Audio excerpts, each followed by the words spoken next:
Out here today in McLaren Vale, Blewitt Springs, investigating this bore pump that's not working at the moment.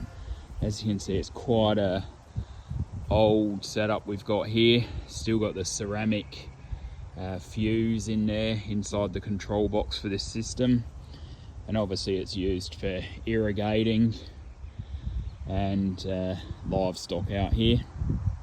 So we want to try and get this working again for our customer.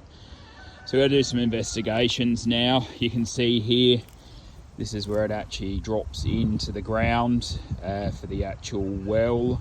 They've created the 150 diameter well with the, looks like, what are they saying, 1.5 inch suction coming from the pump that's down in the ground. So we're going to find out how deep this one is, and then start looking into how we're going to actually lift this pump, if it's steel or if it's on plastic pipe, and if we're going to have to replace that maybe with some lay flat afterwards, and potentially a new pump.